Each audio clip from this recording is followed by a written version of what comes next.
Hello दोस्तों, welcome है आशीर्वादी लोग में आपका बालकनी वाला प्यार। मेरा नाम सुजीत है। मैं एक बड़े शहर इंजीनियर की नौकरी करता हूँ। घर की हालात ठीक ना होने के कारण हमेशा से मुझ पर घर की जिम्मेदारियाँ रही, इसलिए प्यार और लड़की कभी मेरी ज़िंदगी में आई ही नहीं। लेकिन अब 1 महीने से मुझे प्यार क्या होता है इसका एहसास हो रहा है। मैं जिस फ्लैट में रहता हूँ वो एक सोसाइटी में है और मेरे फ्लैट की बालकनी से मुझे रोड के उस पार एक लड़की अपने फ्लैट की बालकनी से बैठी देखती रहती है। शुरुआत में मुझे लगा कि यह मेरी गलतफहमी है, लेकिन अब जब यह बार-बार होने लगा तो मुझे यकीन आया कि शायद मेरी तरह वो भी प्यार की तलाश में है।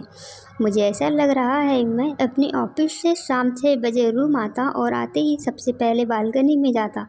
मेरे आने के ठीक 4 या 16 मिनट बाद ही वो आ जाती और अपनी बालकनी की चेयर पर बैठकर एक टक मेरी ओर ही देखा करती है। हम दोनों कभी एक दूसरे की तरफ देखते, कभी एक हंसते। हमारे फ्लैट की दूरी इतनी थी कि हमारी आवाज़ एक दूसरे तक नहीं पहुंच सकती थी।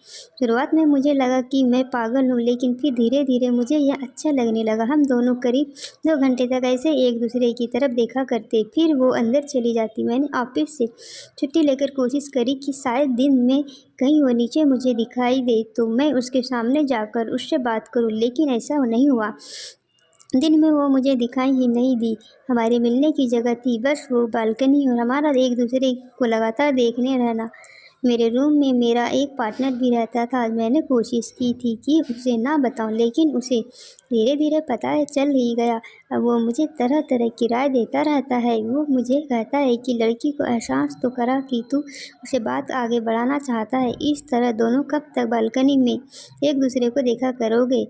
उसने मुझे राय दी कि एक दूरबीन से उसे देखूं तो उसका चेहरा भी साफ दिखाई देगा और उसे भी क्लियर हो जाएगा कि तू उसे पसंद करता है। उसने मुझे दूरबीन लाकर भी दे दी, लेकिन मेरी हिम्मत नहीं हुई। मुझे लगा कि कोई उसका घरवाला अगर देख लेगा तो हमारी लव स्टोरी शुरू होने के पहले ही ख़त्म हो जाएगी।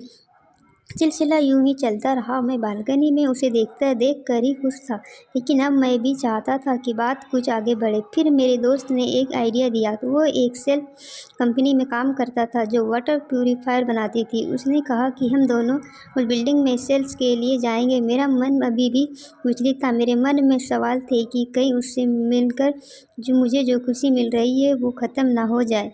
लेकिन अब मिलना ज़रूरी हो गया था। उसे भी एहसास होना चाहिए कि मैं उसे देखना चाहता हूँ। आखिर वो लड़की होकर पहले किसी भी बात की पहल तो नहीं सकती है।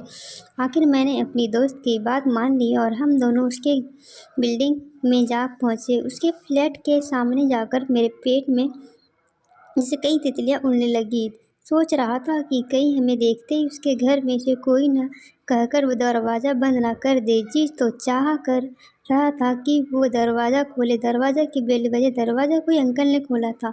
मेरे दोस्त ने अपनी रटी रटाई बात बोलना शुरू कर दी। अंकल ने कहा कि हमें नहीं चाहिए, फिर भी वो नहीं माना और कहा कि अंकल आपको एक बार दिखा देते हैं, पानी भी पिला देना। अंकल ने बोला हाँ ठीक है, अंदर आ जाओ।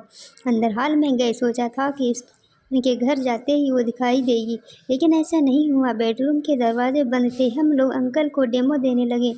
अंकल अच्छे से हमारी बात उन्होंने सुनी। हम लोग जान कर शाम को गए थे और मैंने सोचा था कि वो बालकनी में जब मुझे देखने जाएगी तो अपने ही घर में मुझे देखकर हैरान हो जाएगी।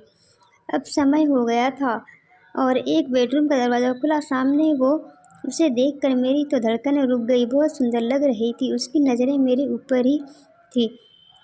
उस चेहरे पर मुस्कान थी। उसके चेहरे पर भी थी। लगा कि उसने मुझे पहचान लिया। जैसे ही वो बालकनी की ओर जाने लगी, तभी अंकल खड़े होकर उसका हाथ पकड़ने लगे। उसने कहा मामा आपको रोज़ बताना पड़ता है, मैं खुद जा सकती हूँ।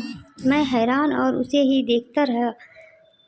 बालकनी का रास्ता वो छोटा था, लेकिन वो धीरे धीरे चल रही थी। अंकल हमारी ओर देख कर बोले मेरी भांजी है, यहाँ देख नहीं सकती। रोज शाम को इस बालकनी में खड़े होकर हवा खाना और शोर सुनना अच्छा लगता है।